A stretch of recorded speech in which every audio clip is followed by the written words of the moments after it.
Here. Yeah, we all know it. In here, we pour whiskey.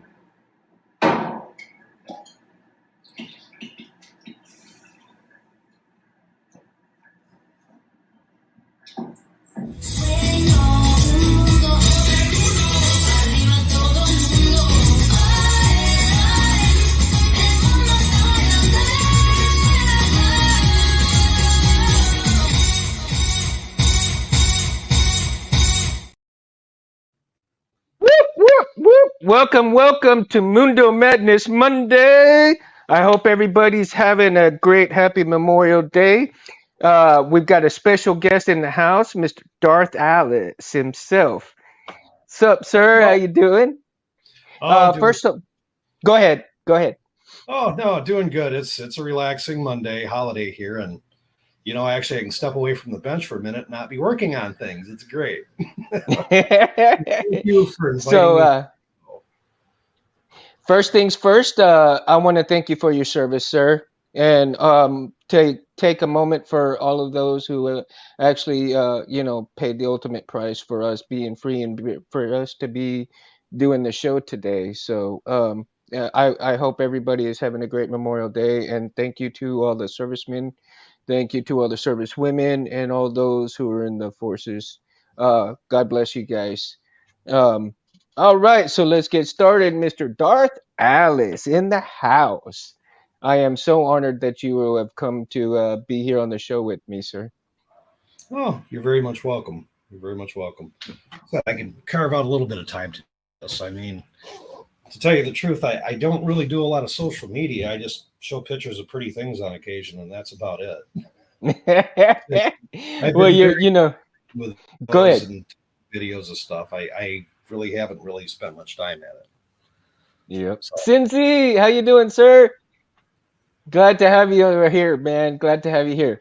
So let me ask you, d- what has been one of your favorite builds, actually? I know you've done a great many katana-based type sabers, and I absolutely adore those, man. And you have actually built some beautiful ones.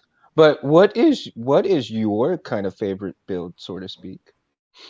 oh, that's a tough question. I admit there are times when I get one of these things finished, I have a tough time putting it in a box and shipping it. And the reason being is that I'm not known as the fastest. I don't produce a high speed volume of anything because I agonize over details as if I were building a saber for myself. So Hmm. if a part is slightly off or doesn't look right, I'll spend another 3 hours on a lathe and remake that part just until it looks the way it's supposed to. And yeah, it drags projects out over time. But when it comes to a favorite, um, probably realizing the first set of curved Ahsoka hilts. I remember those when those came out with Rebels, and within a week after Rebels showed that episode with Ahsoka Tano with the fulcrums, my old apprentice and I, Aaron of Solos Hold, got together and spent a lot of time over coffee and breakfast trying to figure out a way of taking my standard oval pipe and creating an ellipse where it would match what you seen in the video in the anime itself. And also at the Hmm. time, Disney put out some real nice prints for color, for the different color points that match outfits. So at least I had a color chart for the initial powder coating. So yeah, I Right. would say with those that felt like a huge accomplishment because everybody was saying, well, it's impossible to do a curved oval hilt. Well, it took another year and a half before 2 years before any of the other companies took that on. And when they did it, they just milled them out of blocks of metal, with side plates to create that ellipse. So yeah, from an accomplishment standpoint, that's still one of my favorites, and I still won't share how I did it. And you shouldn't have to.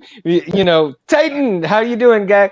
You shouldn't have to, because quality over quantity in my eyes rules. Because if you have such a great hilt, and it, even if it takes a long time to build it, and like you say, and you're agonizing over the details of it, the quality of the hill to me is a little bit more important than the quantity. Because today, I mean, you see quantity over quality these days, and to me, I'm at a loss for that. I admire people who actually take more pride in their work than to produce mass hilts to just get them out there and say, hey, I've got this, you can get it for this. And no, you know, pay for a good product, a sturdy product, and leave it at that.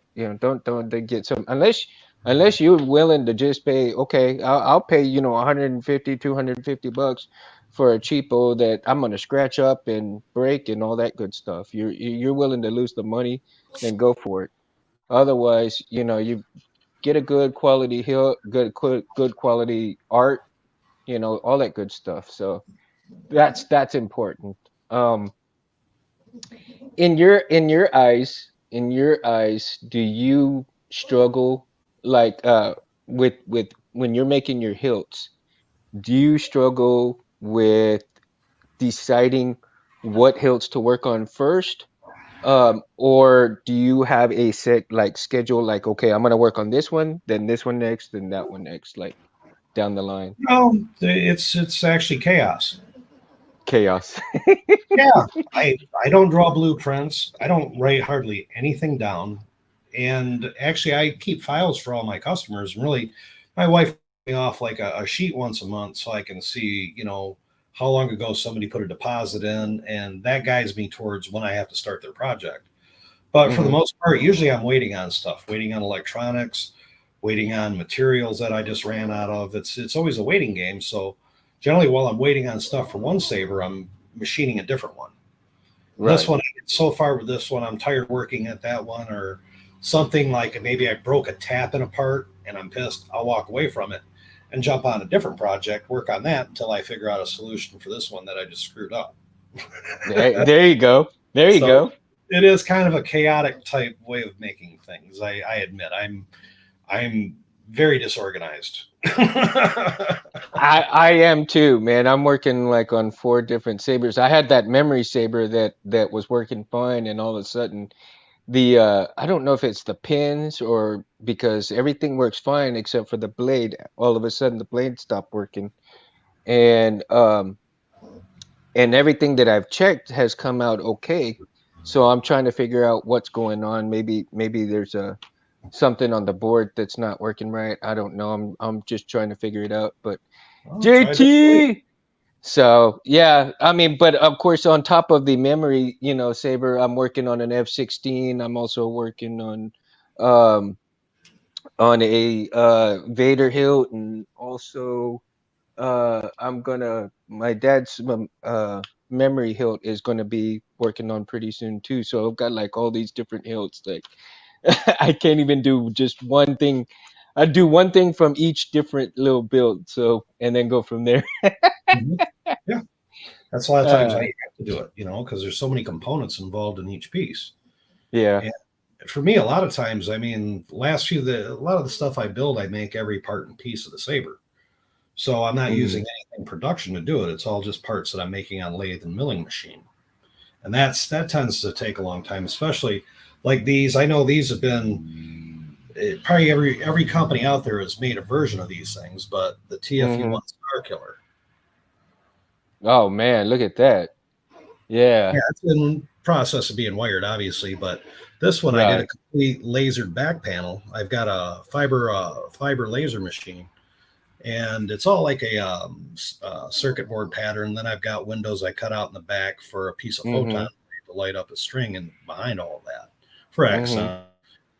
But yeah, I just got around to wiring it. Now I've got to wait on boards. We got the new three coffee out there. Well, nobody wants a 2.2. Right. And Right. I'm not one, a lot of sabersmiths, one of the things that they do, and I'm not bashing on anybody, and I'm not going to mention names, but a lot of companies, they'll buy like 30 boards, 50, 60 boards at a time. They'll write a contract for somebody on an invoice for a saber, for a custom build, promise that board at the time of tech. Well, you go a year, 2 years into a commission, which does happen, Hmm. in that time, that tech has changed a lot of times, two or three different updates or operating system versions, all of that. Right.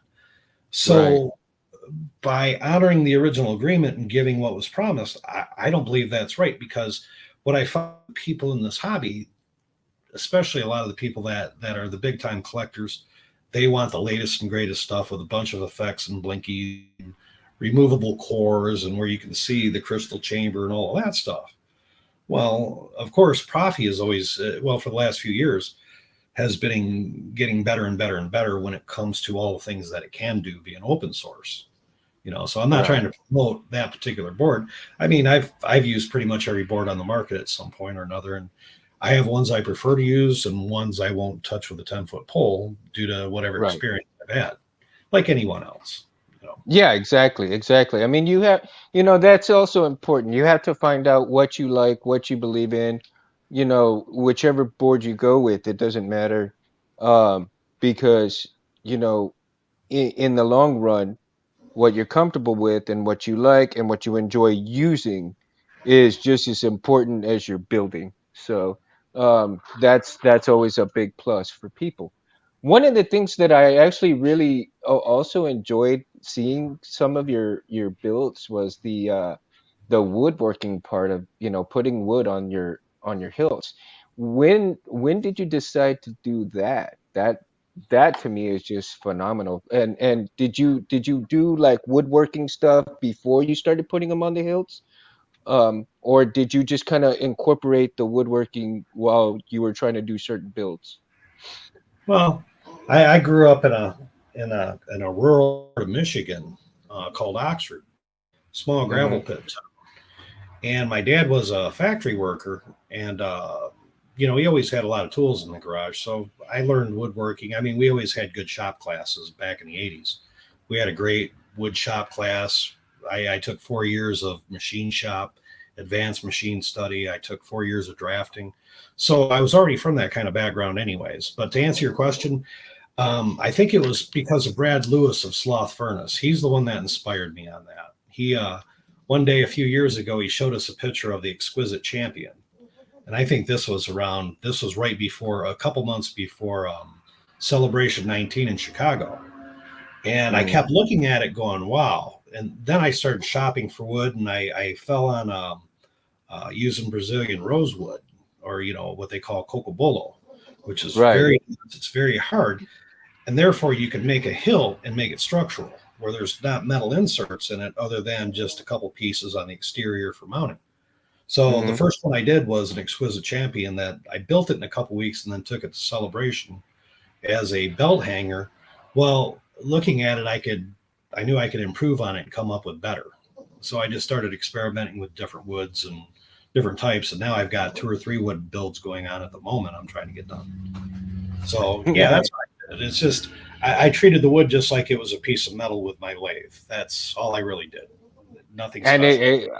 oh man, but they turned out so beautiful, man. I mean, that's just the wood parts of the hilts. I mean, they just really so cohesive within the hilt itself, So, man, just kudos to it. And even what was that, R2? R2 got a little excited. He got excited for the wood hills too. He's thinking of Chewbacca, man. So, yeah, man. Another thing, did you start out with the lathe right away, or did you work into the lathe later on?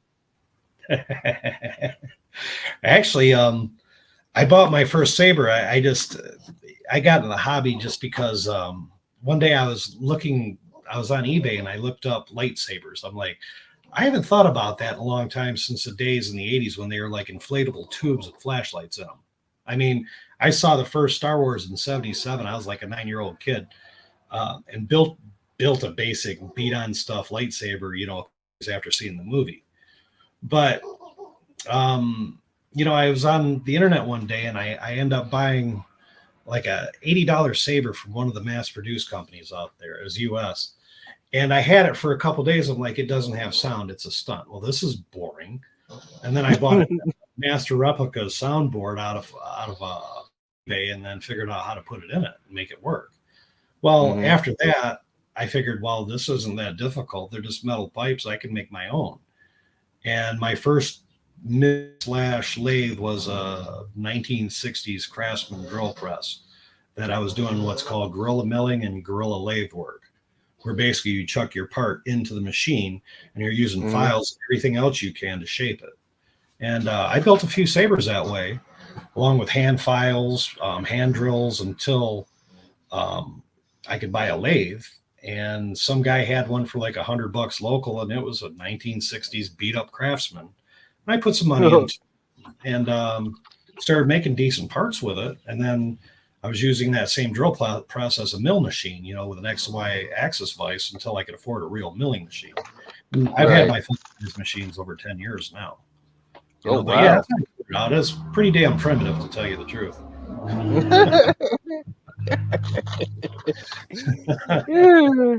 So Hey, yeah, go I've figure. I've got a master. I've got a master replicas '03 Vader, and I'm trying to build the the chassis for it right here with some of the TCSS parts and stuff. And I'm Oh, hoping I can get it working and stuffed in there just right. But my measurements may be a little off, but it's pretty damn close. It's pretty damn close to fitting all the way in there. So I got to figure out how to get that in there along with the blade holder from TCSS and get it all put together. So we'll see how that's going to come out. that's a funny thing. Since a lot of people got into this hobby, again, right shortly after the Force Awakens, Hmm. and a lot of people don't understand. A lot of stuff happened before the days of string blades. In other words, you go back, 14, 15, 18 years ago. I mean, I'm good friends with Joe Corbanth, and he's the one that built the first LED driver. And all it Oh would wow. do is drive a 3-watt LED, and it was the first thing used for Saber Hill. I mean, it was Hmm. primitive, but it was a Corbin driver. It worked. And then just things progressed from there because I started building Sabers again. We couldn't, you couldn't get boards. The only thing that existed was Plector Crystal Focus. And I think at the time it was like a Crystal Focus 2. Hmm. And you had to be part of FX Saber Forum to be able to get a crack at the first boards and sit there on the computer and hope you were lucky enough to be able to hit go, place an order. Well, that went on for a long time. So guys like me, it's like, shit, where do I get a board? Next thing you know, we're in Craigslist looking for used master replicas. You're looking for used Hasbros to be able to rip them apart just to get the sound card out of them, the LED drive. Right. I'm serious. That's the only way we could get a board at the time. And then Yeah. Irv came out with the Nano Biscuit at some point, and that was nice. It's a small little single chip, single battery setup, and it had one font and it had single color and it did what it was supposed to. It would light up a blade. But Right. then Nigon came on the scene not long after that. He was the first one to actually create a soundboard that could do 4 channels of red, green, blue, and white, or blue and yellow. His Hmm. was the first system with igniter to be able to do that. And you're talking back in the days when everything ran off 2 batteries, a 7.4 volt. The Right. 3.7 didn't come until a few years later. But you're talking, you want to talk about space in a hill. You had to cram two 18650s in there, a big honking board that was about 3 inches long, and try to make it fit. And then have yeah, we couldn't do all the cool, fancy stuff you see these days. Right. Yeah, you had it's caveman work compared to today's, technology stuff. It's Oh, crazy. I see these guys with all the stuff they're doing with 3D printers. I mean, I've got a Shapeways store too with a whole lot of 3D printed stuff on it. That I've had designers and artists over the years I've make for me, but a Mm-hmm. lot of those boards could never be made by hand. It's stuff that Right. has to be produced that way. And Right. again, back in the day, we were using PVC pipe, anything we could get our hands on, boards to cut up and make chassis parts out of. It Well, works. that's funny that you say that because last night I actually took a piece of PVC pipe and I was trying my hand at making a chassis to hold the board. I've got a Prism 5.1 that I kind of took apart, right? Because it burnt out and all that crap. But I'm trying to learn how to make a chassis out of PVC pipe. And like Rob Petcow, you know, Mad Cow. God bless his soul, man. I don't know how he did it. Of course I guess machine or something. I don't know if it was the Dremel or how he did, how he made the PVC pipe chassis. And so I tried my hand at that last night and I failed miserably. Couldn't get anything to line up, and I scrapped it. I even took the hot air deal to make it soft and kind of try to get the 18650 battery holder in there, and it just, it warped it all pretty bad. So but through trial and error, right? You got through trial and error, you'll get it one of these days, right? So Sure. that's one of the things I'm hoping to accomplish is to try and get a good PVC pipe chassis. Because I'm actually making a PVC pipe saber right now. So, right now I've got it just I've already sanded it down. This part here is ready for paint. All of this right here is ready for paint. So, but yeah, this one is just gonna be a kind of mess around type with the Prism 5.1, in it. But I'm hoping that I can try to make a PVC pipe chassis for it, just to hold the little battery and the board and stick it in there and go to town with it. Because I already got my pins set in there. Let's see here. There we go. See, I already Well, got my pins. yeah, that's getting to be the new thing too, is the removable chassis systems on these things.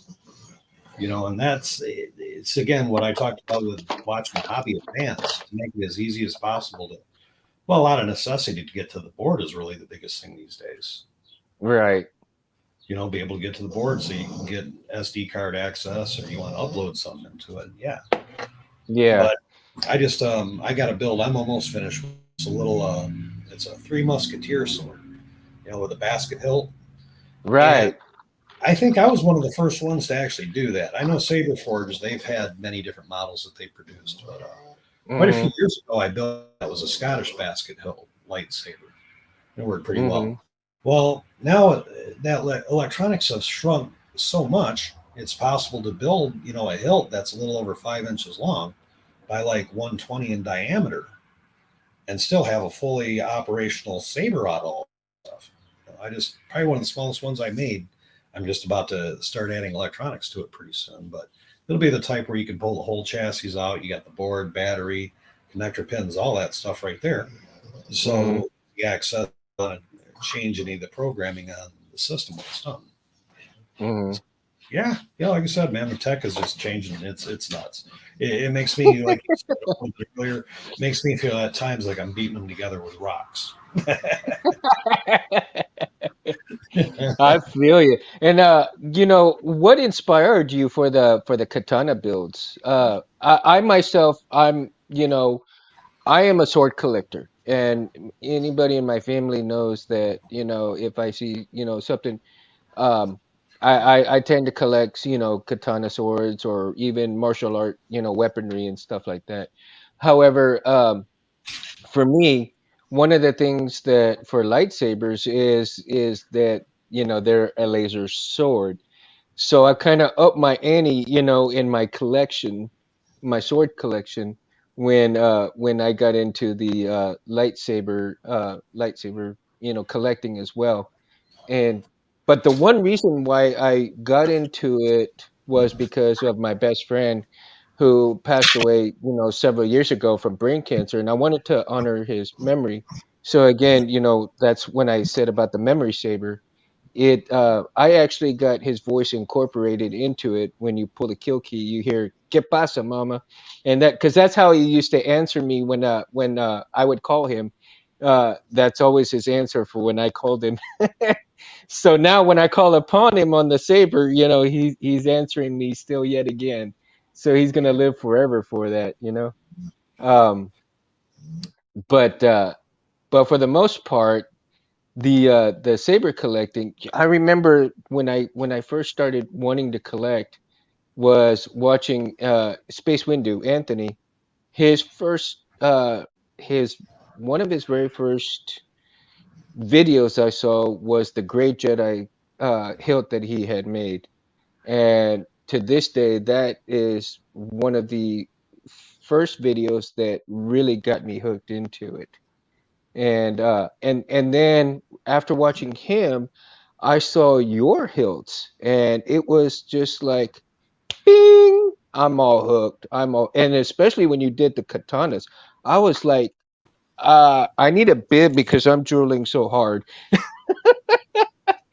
Oh my gosh, they are so lovely, man. I just admire them. Well, I started building them because of the aesthetic. Because over the years, I've always been into martial arts when I was a lot younger. I mean, I spent years studying martial arts. And, in the 80s, really got into the whole thing with the ninja, having the ninja outfit, shuriken throwing stars. And I had the advantage that I had tools around. I forged my own ninja sword. I didn't wrap Oh it. I just wow. built a wood handle, but I was maybe 9 or 10 years old, and I was forging in my dad's basement because he had a big wood furnace in the basement, and you could get Oh it really wow.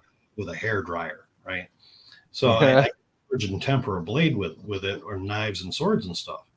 I got into it from there, and then I got older and I started collecting katana. I've got a few in my collection, not very many, but just pieces that I really liked. Hmm. And I don't know what inspired me. One day I was on eBay again, and I was looking at looking at tubing.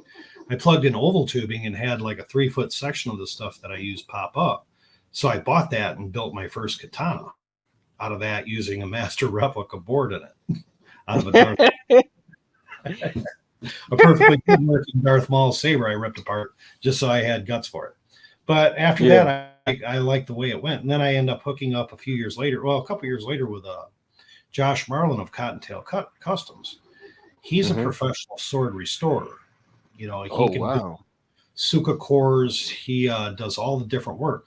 Well, Hmm. he does all the Suka Ito work for me. The Suka wrap with either leather or he does it with silk, and Hmm. it's very tight and spot on when it's done. It's beautiful. So I've used him for years for doing that kind of work for me. But and also when you look at katanas, there's so many different hardware choices out there, color wrap, types of wrap, even non-wrapped. Just that style. There's patterns. There's so many things to create Hmm. something unique that's just a one-off when it's finished. And that's pretty much the reason I gravitated to that. I still build katanas. I got a couple going right now, actually. That is awesome, man. That is really awesome. Cause Oh, and I look forward to seeing those because like I said, by far those are some of my favorite to see from your work as well. But one of the coolest ones that I saw that you did was the Gunchi, I believe it was hilt. oh, Uh you mean yeah, the Wookiee Youngling hilt? yeah, yeah, that was a pretty cool hilt. That was Yeah, really I can't interesting. claim that as mine. Um, God, who did that one? That was a guy out of Australia. Um, Really? Jehavo. Yeah, Jehavo did that Mm-hmm. one. He used to have Oh, a different okay. name, but that was Jehavo did that one a lot of years ago. He did a run of them. And all I Wow. did was I got it here. It was a 3D printed plastic front section. I painted it to steel and refinished the wood, and then I built a chassis for it from scratch. But yeah, I didn't make Oh, that. okay. That was so hard to Okay. be able to. It's the contour when you get into the emitter on that thing, how it flows in. It's hard to do that Mm-hmm. on a machine and even have it look somewhat decent when it's done. Oh, wow. But also, too, what happened is, with that, we started getting into full reveal, where you can Mm-hmm. unlock something and pull the whole section out. Well, I used to have a lot of stuff in acid etched. That's where I'm going is finishing department. Used to have a lot of stuff acid etched, and a couple guys they would get bombarded towards resources that it would take them sometimes a year to get something back after you send it out for acid etching. So Mm-hmm. a couple years ago, we bought a fiber laser for doing laser work, but also we added on Cerakote, which is a very thin type ceramic paint that's extremely strong. It's used a lot in the industry, your high end automotive and motorcycles. They use that type of paint. Well, I thought Mm-hmm. it was a perfect application for lightsabers because it's hard to wear off. It's thinner than powder coat, but you have a lot of color choices, and you can actually paint threads, you can paint connectors, and paint screw heads and everything, and the paint doesn't come off. It's great. Yeah, wow. But like this That here, is awesome. this is an inspiration that I picked up a while back. This is a Paul Chen ninja token, Oh and I've wow. used it many times just for proportions. Right. But you can see the blade. Yeah, looks awesome. Oh yeah, it's multi-tempered, but I engraved all Yeah. this on it too. The little demon slayer stuff on the side, and the rain pattern. Yeah, But I yeah, can this see that. I Looks used a great. lot Yeah, for looks great. modeling. Just modeling for links, everything else. Hmm. It's easier to go off a real piece than it is to try to just come up with something out of a photograph. Oh, absolutely. Absolutely. So Now, um, in doing your chassis, let me reiterate. Let me back up here just a minute because my thoughts are going 100 miles an hour right now too. When you are you still doing or have you finished working on like on all your IRs boards? Um, I know that you were doing a lot of, like you said, you were doing a lot of Nigons, and you did some wonderful things with the Nigon boards. Were you constantly in talks with Scott about, certain builds and stuff?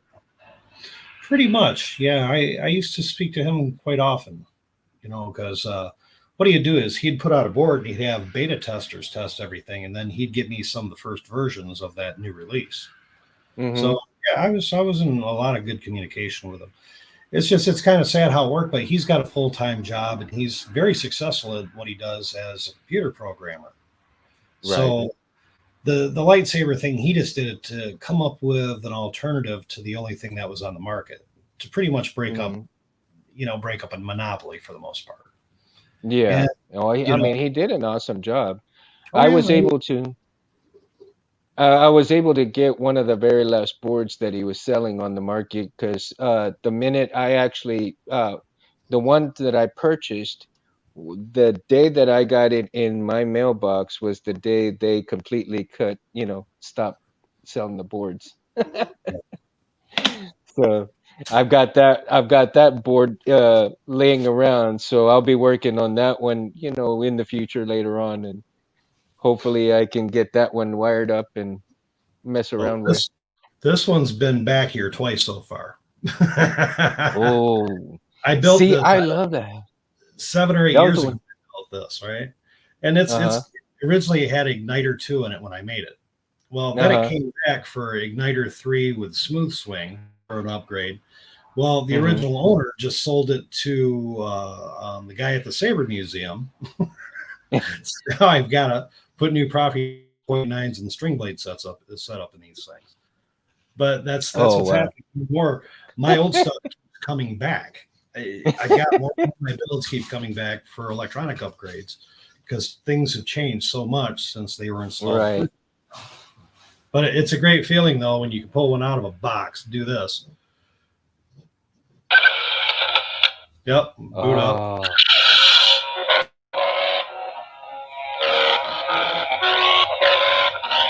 Oh, listen to that. Listen to that. Ooh, Yeah, and that's man. the speaker system too. This will get That full on thing's l- speaker, the whole 9 yards. There we go. and that thing's loud too, man. Wow. Not really. Not really. You just had it that close to the mic?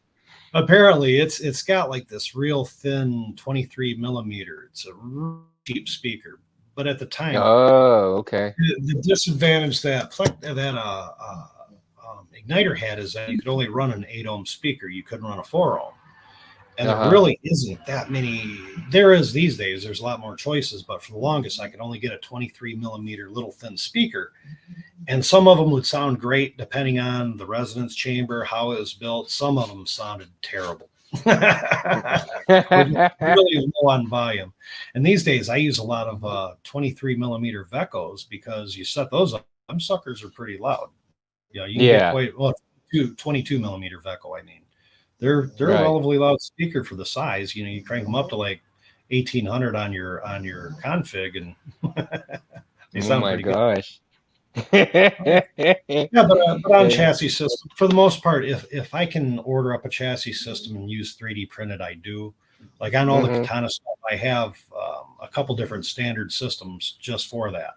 And then Mm-hmm. Ryo on Guthrie Designs and Shapeway, he's got a whole metal katana system that he developed for my builds. So generally, if I can use that, I do.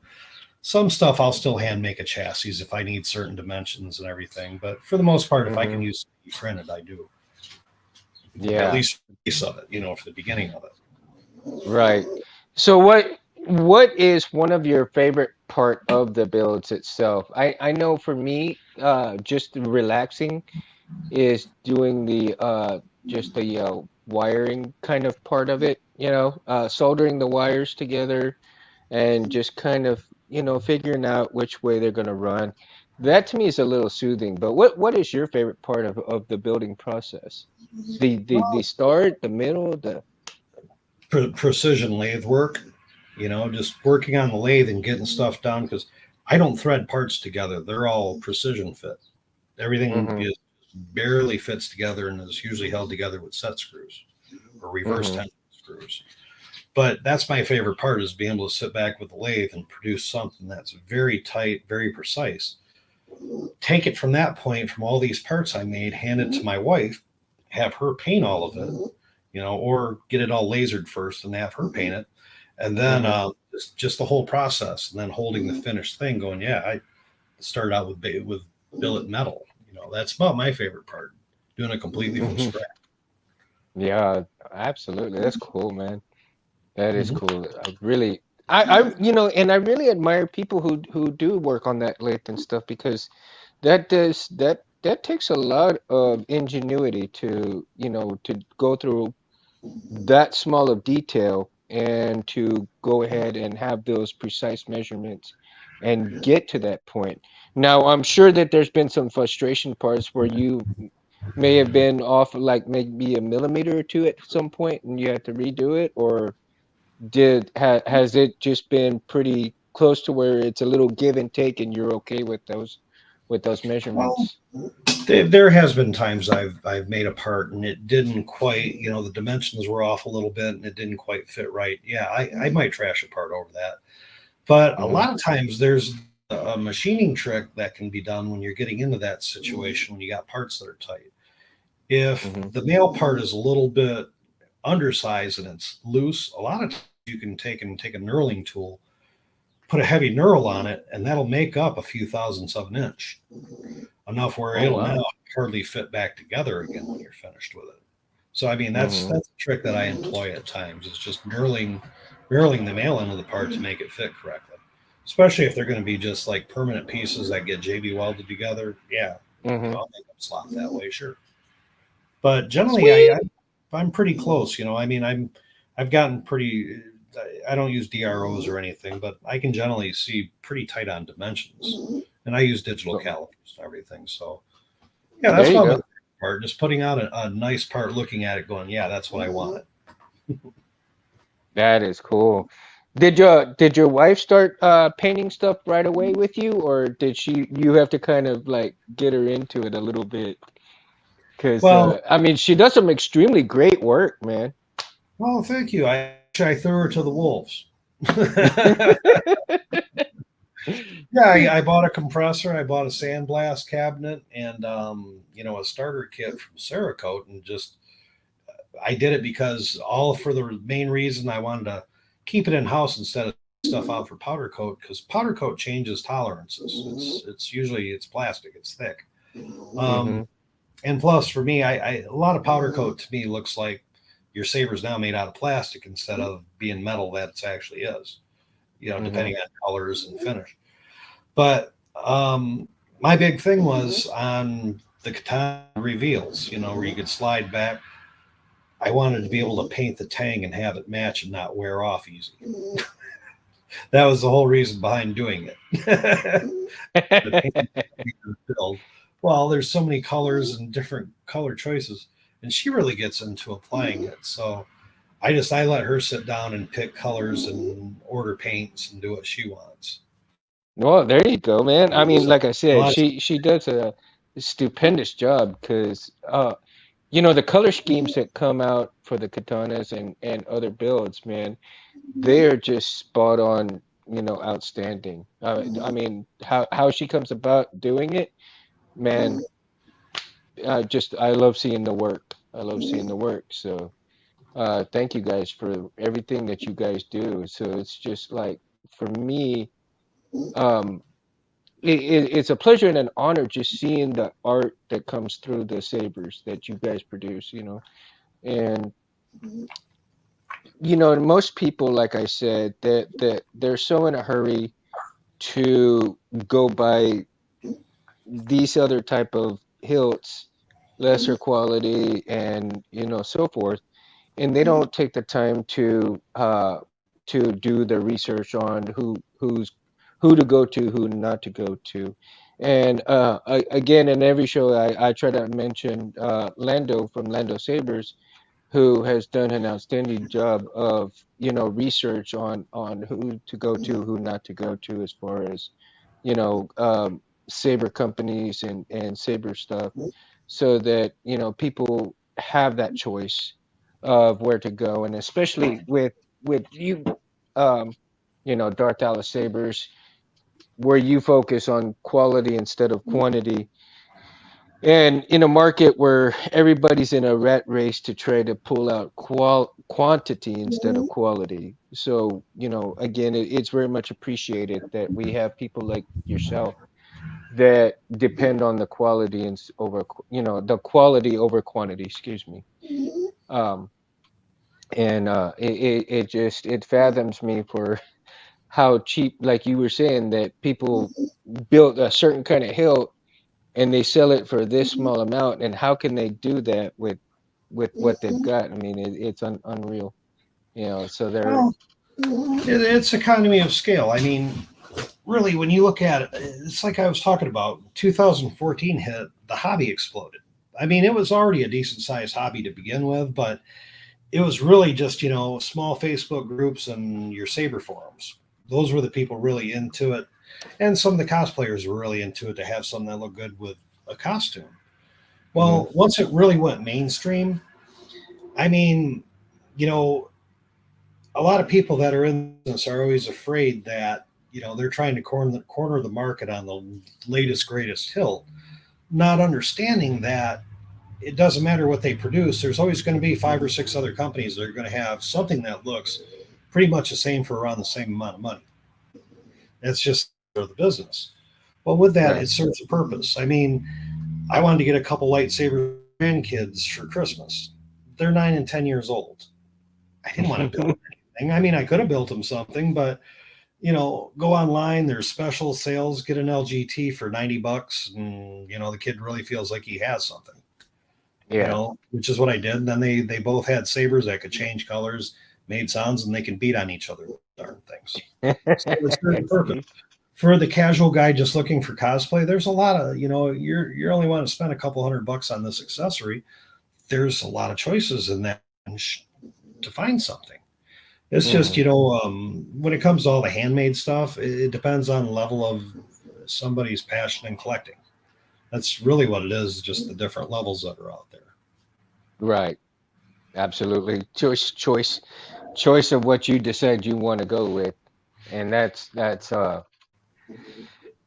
very personal for everybody out there, personal choice of what you decide you want to go with and how much you decide you want to spend and so forth. Um, To be honest, Wonderful. I used to get kind of angry when I would see like a half a dozen companies coming out with the thin waist or wasp waist star killer, mass producing them. I would get angry.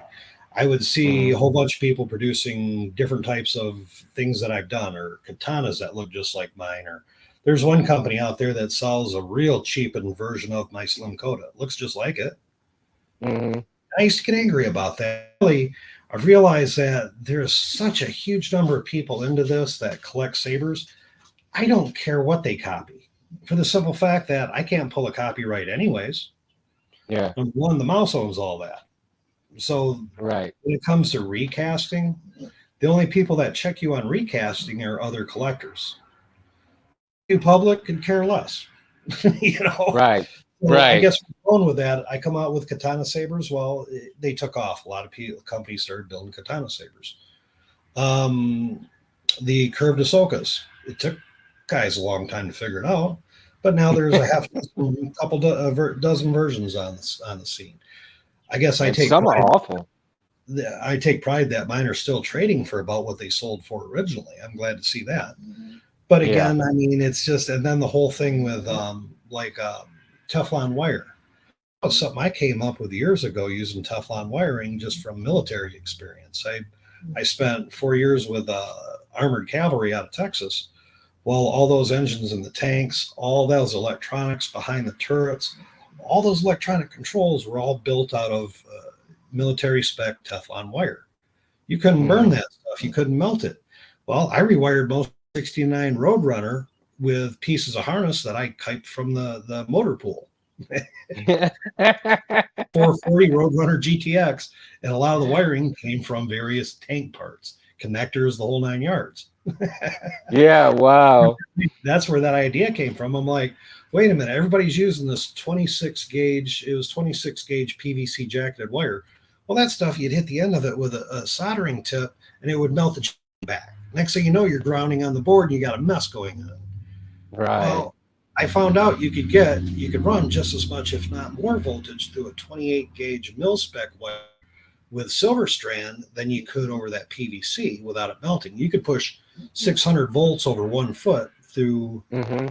28 gauge PVC wire. I mean, Teflon wire, mil spec.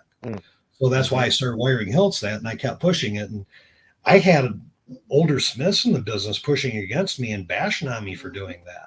Well, you look at it Wow. now, it's the standard because you look at all the tight crystal chambers and the way things are built. We have to have 30 gauge. We have to have extremely thin wires to be able to fit through all that stuff. Right. So it just, Yeah. it just became a standard over time. So I Uh-huh. guess I'm glad to see that. I'm kind of like the granddaddy of a lot of the stuff that's happening now.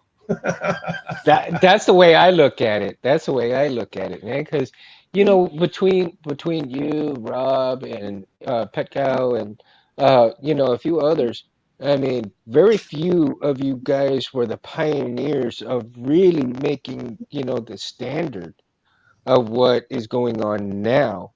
Mhm. Um, because when you guys started that, everybody, from what I understand, everybody's like, "Oh wow," they were kind of, you know, yapping about it, and then all of a sudden, like, "Oh, now you see what's going on. Now you're utilizing their system. Where's your mouth now?" Why were you dogging them back then when things are the way are today? You should have been thanking them from that point on instead of dogging. But Oh then yeah. again, everybody's different at that point in time. So, Well, it's like when Solo's Hold came on the scene. He lives not far from here. He was making saber stands, and he wanted to mhm. break into making sabers and potentially one day doing saber runs. So he spent a lot of hours over here sitting down, showing him how to wire a saber, showing him some of the techniques I use when it comes to engineering a saber. And I spent a lot of time with him both on the Padawan and on the first TFU2 run. We spent a lot of time going back and forth about making it a reveal, lock sections, and all of that. Well, at the Mhm. time, the Saber forum that everybody was hooked into, they were bashing the hell out of them, calling them, "Oh, you're only a stand maker. You shouldn't be doing Saber runs." I kept Right. telling them, I go, "You put out one good quality run that nobody's done yet," and I go, "TFU2, nobody's done a good run of that yet." And he put that out, and it just set his name in stone. He did 25 of them, and people bought them up like hotcakes. I installed quite a few of them too out of the first couple runs, but Wow. again, it was just having that one product land in spite of what all of our peers were saying at the time. Mhm. So yeah, it's just again, it gets to be name recognition over time. Mhm. You know? So right on. That's amazing because and especially now that with technology the way it's come out.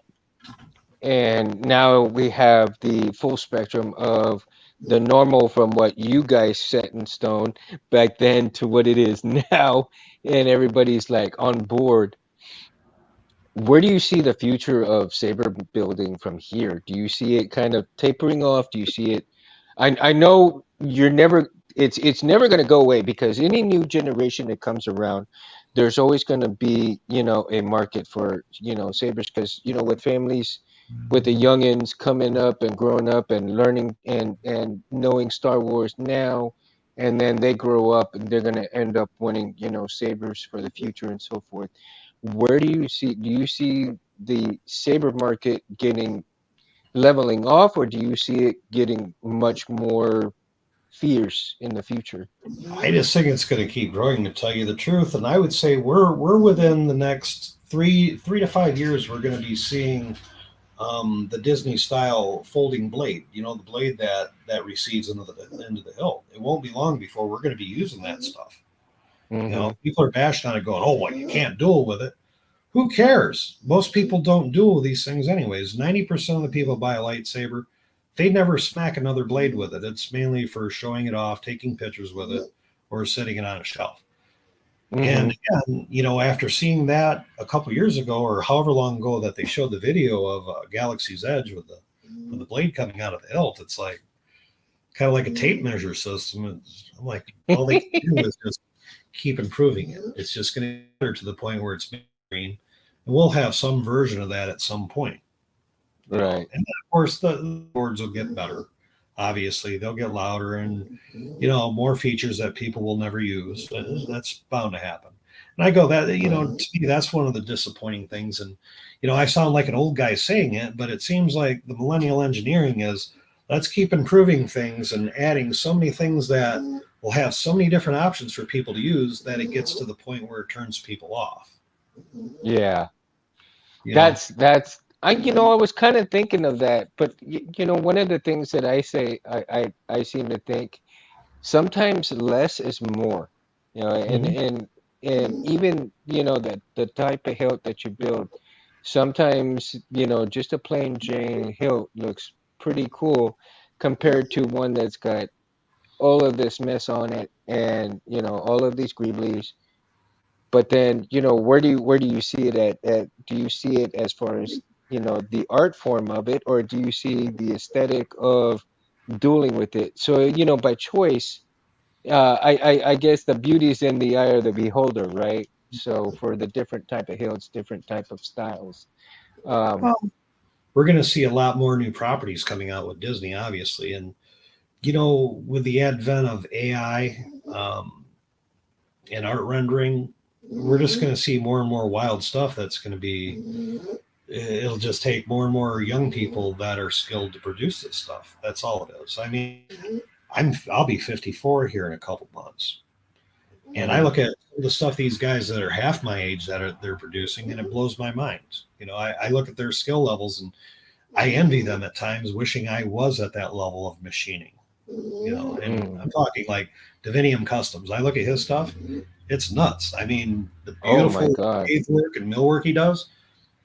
The kid's half my age. I say kid; he's 25. He's half my age. God, you know.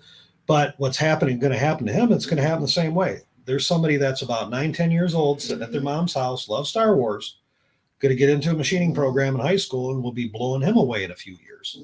It's just the Yeah, natural progression. And it's what I'm natural finding progression. as an artist. It's a challenge of getting older and being in an art form for a long time is that you constantly have the challenge of outdoing yesterday's works.